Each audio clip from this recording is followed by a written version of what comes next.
நான் 4வது படிக்கையில எங்க கணக்கு வாதியார் வீட்டு கணக்கு போட்டுட்டு வான்னு சொன்னார் சார்.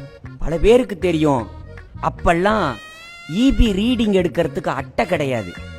வீட்டுக்கு முன்னாடி பென்சில்ல கோடு போட்டு கட்டை மாதிரி வச்சிருப்பாங்க, குறிச்சிருப்பாங்க. நான் யோசிச்ச சார், அந்த 4வது படிக்கிற காலத்துல எனக்கு ஒரு ஞானோதயம் தோணுச்சு சார். வீட்டு கணக்குன்னா வீட்டில் இருக்கிற கணக்கு தானே அப்படின்னு எங்க வீட்டு திண்ணைக்கு முன்னாடி எழுதியிருந்த அந்த இபி அந்த கட்டத்தை குறிச்சுக்கிட்டு போயிட்டேன் சார். பள்ளிக்கூடத்துக்கு போனா ஒருத்தன் எனக்கு வீட்டு கணக்கு 4 பக்கம் வருதுங்கிறான், ஒருத்தன் 5 பக்கம் வருதுங்கிறான், ஒருத்தன் 6 பக்கம் வருது இன்னும் முடியலங்கிறான்.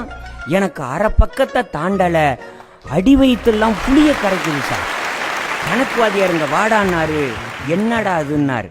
வீட்டு கணக்குன்னு என்னடா அரை பக்கம் தான்னாரு. எங்க வீட்டு கணக்கு அரை பக்கம் தான் சாருங்க. அப்பதான் அவர் நோட்டை மூடி வச்சுட்டு எங்க கணக்குவாதியார் கணக்கு வழக்கு இல்லாம அடிச்சாரு சார். அடினா கொஞ்சம் இல்ல, இடுப்புல இருந்து தொட வரைக்கும் ஸ்பீடு பிரேக் மாதிரி வீங்கி இருந்துச்சு சார். ஒரு வாரமா குப்புறதான் சார் படுக்க முடிஞ்சது. உட்காந்து சாப்பிட முடியல, நின்னுகிட்டு தான் சார் சாப்பிட்டேன்.